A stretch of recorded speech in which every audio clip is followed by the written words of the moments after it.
ಕರುಳಿನಲ್ಲಿ alcohol ಡಿಹೈಡ್ರಾಜಿನೇಸ್, ಡಿಹೈಡ್ರಾಜಿನೇಸ್ ಅಂತ 2 ಕಿಣ್ವಗಳಿದೆ. ಅದೇನು ಮಾಡುತ್ತೆ, ಅದನ್ನು ನಿರ್ವಿಷಯುಕ್ತ ಮಾಡುತ್ತೆ.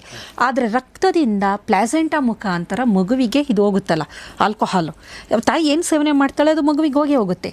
ಮಗುವಿನ ಲಿವರ್ ಇನ್ನೂ ಡೆವಲಪ್ ಆಗ್ತಾ ಇರೋದ್ರಿಂದ ಅದರಲ್ಲಿ ಈ ಕಿಣ್ವಗಳು ಇರೋದಿಲ್ಲ. ಅದು ಡಿಪೆಂಡ್ಸ್ ಅಂತ ನನ್ನ ಸ್ಟೇಜ್, ಡೆವಲಪ್ಮೆಂಟಲ್ ಸ್ಟೇಜ್ ಯಾವುದು ಅಂತ. ಕೆಲವು ಸಲ ಇದ್ದರೆ ತುಂಬ ಕಡಿಮೆ ಪ್ರಮಾಣ, ಇಲ್ಲಾಂದರೆ ಇನ್ನೂ ಅದು ಹಾಗೇ ಇಲ್ಲ ಅಂತ ಇಟ್ಕೊಳ್ಳಿ. ಅವಾಗೇನಾಗುತ್ತೆ, ಆಲ್ಕೋಹಾಲು ರಕ್ತದಲ್ಲಿ ಎಲ್ಲ ಸರ್ಕ್ಯುಲೇಟ್ ಆಗ್ತಾ ಇರುತ್ತೆ, ಮೆದುಳಿಗೆ ಹೋಗುತ್ತೆ. ಅಲ್ಲಿ ನ್ಯೂರಾನಲ್ ಸ್ಟೆಮ್ ಸೆಲ್ಸ್ ಅಂತ ಇರುತ್ತೆ, ಬಹಳ ಮುಖ್ಯವಾದದ್ದು. ನಮ್ಮ ಮೆದುಳಿನ ಬೆಳವಣಿಗೆಗೆ ಪೂರಕವಾದ ಪ್ರಿಕರ್ಸರ್ ಸೆಲ್, ಅಂದರೆ ಅದು ಬೇಸ್ ಅಂತ. ಆ ಸೆಲ್ಗಳನ್ನೇ ಡ್ಯಾಮೇಜ್ ಮಾಡಿಬಿಡುತ್ತದೆ. ಏಕೆಂದರೆ ಮೆದುಳು ಎಲ್ಲ ಬೇರೆ ಹಂತದಲ್ಲಿ ಬೆಳಿಬೇಕಲ್ಲ, ಅದಕ್ಕೆ ಪೂರಕವಾದ ಅಂಶ ಅದು.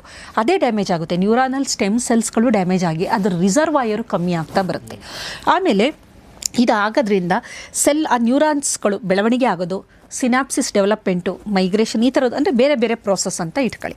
ಇದು ಯಾವುದು ಸರಿಯಾದ ಕ್ರಮದಲ್ಲಿ ಆಗೋದಿಲ್ಲ.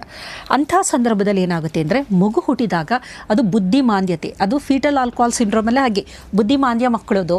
ಆಮೇಲೆ ದೇಹ ಬೆಳವಣಿಗೆ ಸರಿಯಾಗಿರೋದಿಲ್ಲ, ಮತ್ತು ಕಲಿಕೆಯಲ್ಲಿ ತೊಂದರೆಗಳು, ಮತ್ತು ಅಟೆನ್ಷನ್ ಡಿಫಿಸಿಟ್ ಪ್ರಾಬ್ಲಮ್ಮು, ಫೋಕಸ್ ಮಾಡೋಕ್ಕಾಗೋದಿಲ್ಲ. ಏಕೆಂದರೆ ಮೆದುಳಿನ ಬೇರೆ ಬೇರೆ ಭಾಗದಲ್ಲಿ ಅದು ಎಲ್ಲಿ ತೊಂದರೆ ಆಗಿದೆ ಅನ್ನೋದ್ರ ಮೇಲೆ ಅದು ಹೆಚ್ಚಾಗಿ ಆ ಮಗುವಿಗೆ ಮತ್ತು ಕಲಿಕೆಯಲ್ಲಿ ನ್ಯೂನ್ಯತೆ, ಮತ್ತು ಡಿಲೇಡ್ ಮೈಲ್ ಸ್ಟೋನು, ಅಂದರೆ ಯಾವ ಮಗು ಏನೇನು ಅಚೀವ್ ಮಾಡಬೇಕು ಯಾವ್ಯಾವ ವಯಸ್ಸಲ್ಲಿ ಅದು ಮಾಡೋಕ್ಕಾಗೋದಿಲ್ಲ.